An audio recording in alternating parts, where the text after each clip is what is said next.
Assalamualaikum warahmatullahi wabarakatuh. Apa kabar teman-teman semua? Apakah sudah siap untuk belajar? Sebelum kita mulai, saya ingin memperkenalkan anggota kelompok saya, yaitu Zakira Ramadhani dengan saya sendiri, dan ada juga Ufi Prima Aulia, Dini Andini, Firti Haryanda, dan juga Muhammad Ismail. Sebelum kita mulai, maka klik tombol subscribe dan like dan comment. Saya di sini akan menjelaskan tentang materi yaitu Respon Internasional terhadap Proklamasi Kemerdekaan Indonesia. Di sini menjelaskan tentang materi yaitu Respon Internasional terhadap Proklamasi Kemerdekaan Indonesia. Yang pertama yaitu upaya memperoleh pengakuan kemerdekaan Indonesia. Pasca Proklamasi Kemerdekaan pada 17 Agustus 1945, negara Indonesia mulai diakui sebagai de facto. Namun, Indonesia juga membutuhkan pengakuan secara de jure, sehingga diperlukan upaya diplomasi yang lebih luas untuk menyuarakan kemerdekaan Indonesia. Perjuangan bangsa Indonesia untuk menjadi negara yang merdeka dan berdaulat sebelum selesai. Indonesia membutuhkan dua aspek perjuangan yang saling melengkapi satu dengan lainnya, yaitu aspek diplomasi dan aspek perang. Aspek diplomasi sangat erat hubungannya dengan aspek perang, karena apabila diplomasi mencapai jalan buntu, maka perjuangan senjata dapat menjadi alternatif terakhir. Kemudian, dipertegas dengan pidato yang disampaikan oleh Muhammad Hatta kepada Badan Pekerja KNIP. Kemudian dipertegas dengan pidato yang disampaikan oleh Muhammad Hatta kepada Badan Pekerja KNIP 19 Juli 1949. Pertama, politik luar negeri yang berpedoman pada politik damai untuk memberikan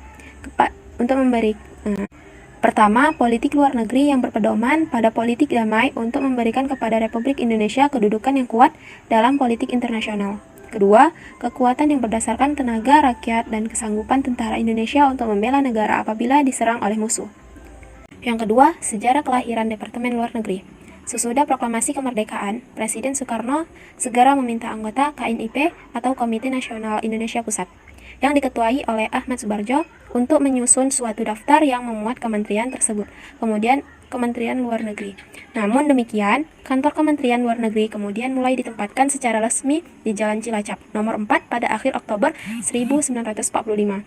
Kantor Kemenlu kemudian pindah lagi ke Jalan Pegangsaan Timur nomor 36.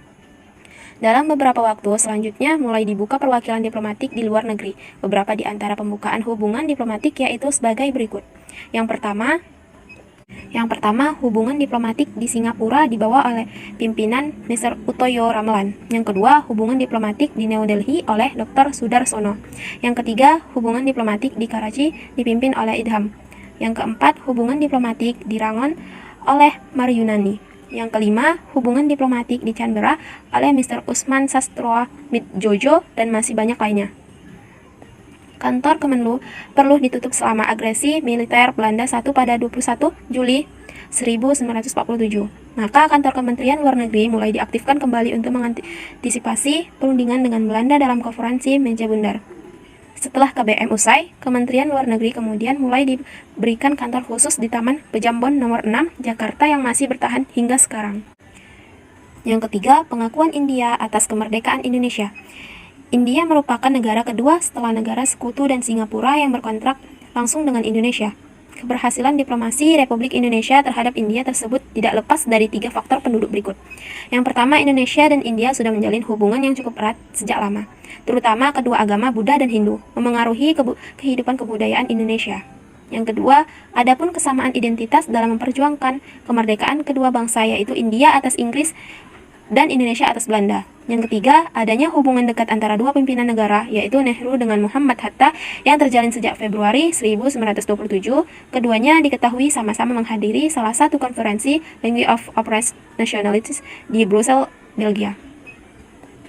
PPI membentuk Balai Penerangan Indonesia atau Indonesia Information Service yang mulai berfungsi pada 9 Juni 1946. Dari sinilah PPI menjalankan tugas perwakilan dengan menyiarkan, membuat buletin, serta brosur-brosur dalam bahasa Inggris, bahasa Urdu, serta Indonesia, yang tujuannya menyiarkan segala yang terjadi di Indonesia, dan perjuangannya kepada pers dan media massa secara luas, kemudian diteruskan ke perwakilan Republik Indonesia di London dan New York. Sedangkan siaran berbahasa Indonesia disebarkan di India dan Timur Tengah untuk dibaca oleh masyarakat Indonesia di sana. Yang keempat, dukungan negara-negara Timur Tengah atas kemerdekaan Indonesia. Diplomasi Republik Indonesia dalam rangka mencapai kedaulatannya atas pengakuan internasional terhadap negara-negara di Timur Tengah juga mendapat bantuan dari pengakuan Liga Arab. Adapun pengakuan tersebut didapat Indonesia oleh beberapa faktor berikut. Yang pertama, adanya faktor paling mendasar adalah agama yang dianut mayoritas penduduk baik di Indonesia maupun Timur Tengah, yang sama-sama menganut agama Islam. Yang kedua, banyaknya masyarakat Indonesia yang menuntut ilmu di Timur Tengah, khususnya di pusat perguruan tinggi Al-Azhar Mesir, melaksanakan ibadah Arab Saudi maupun menetap dan bekerja di Timur Tengah. Pengakuan dari Liga Arab ini juga tidak lepas dari diplomasi yang dijalankan oleh Haji Agus Salim, dan Haji Agus Salim dikenal segencar dalam memperkenalkan Republik Indonesia di luar negeri. Yang pertama itu dukungan Palestina. Palestina dan Mesir merupakan dua bangsa yang paling awal memberikan pengakuan terhadap negara Indonesia. Hal itu seperti tertuang dalam buku Diplomasi Revolusi Indonesia di Luar Negeri yang ditulis oleh Muhammad Zain Hassan LC, Ketua Panitia Pusat Perkumpulan Kemerdekaan Indonesia. Muhammad Zain Hassan LC sebagai pelaku sejarah menyatakan dalam bukunya pada halaman 40 menjelaskan tentang peran serta opini dan dukungan nyata Palestina terhadap kemerdekaan Indonesia. Yang kedua, dukungan Mesir. Setelah seruan dari Mufti Palestina untuk mendukung kemerdekaan Indonesia, maka negara berdaulat yang berani mengakui kedaulatan RI pertama kali adalah negara Mesir pada tahun 1946. Di Mesir, sejak diketahui sebuah negeri Muslim bernama Indonesia memproklamasikan kemerdekaan, Al-Ikhwan Al-Muslimun atau IM, organisasi Islam yang dipimpin Syekh Hasan Al-Banna, tanpa kenal lelah terus-menerus memperlihatkan dukungannya, selain menggalang opini umum lewat pemberitaan media yang memberikan kesempatan luas kepada para mahasiswa Indonesia untuk menulis tentang kemerdekaan Indonesia di koran-koran lokal miliknya. Berbagai acara tabligh akbar dan demonstrasi pun digelar. Kuatnya dukungan rakyat Mesir atas kemerdekaan RI membuat pemerintah daerah Mesir mengakui kedaulatan pemerintah RI Mesir mengakui kedaulatan pemerintah RI atas Indonesia pada 22 Maret 1946. Dengan begitu, Mesir tercatat sebagai negara pertama yang mengakui proklamasi kemerdekaan Indonesia. Setelah itu, menyusul Suriah, Irak, Lebanon, Yaman, Saudi Arabia, dan Afghanistan. Yang kelima, dukungan Australia atas kemerdekaan Indonesia. Australia merupakan salah satu negara yang memberikan dukungan terhadap kemerdekaan Indonesia. Hal ini dikarenakan Partai Buruh yang berkuasa di Australia bersimpati terhadap perjuangan bangsa Indonesia. Bentuk dukungan Australia antara lain menjadi anggota Komisi 3 Negara atau KTN, dan juga adanya pemboikotan terhadap kapal-kapal Belanda yang memuat senjata untuk dibawa ke Indonesia. Terdapat dua peristiwa penting yang menunjukkan intervensi dari pihak pemerintah Australia untuk mendukung pemerintah Indonesia dalam mencegah kembalinya penjajahan Belanda. Pertama, yaitu adanya pemboikotan terhadap kapal-kapal Belanda yang memuat senjata untuk dibawa ke Indonesia. Pemboikotan ini diprakarsai oleh cabang Brisbane dari Waterside Workers Federation atau WWF. Kedua, yaitu partisipasi aktif Australia untuk menyelesaikan sengketa Indonesia ke Belanda dan bersungguh-sungguh mendukung Indonesia menentang Belanda. Yang keenam, dukungan Amerika Serikat atas kemerdekaan Indonesia.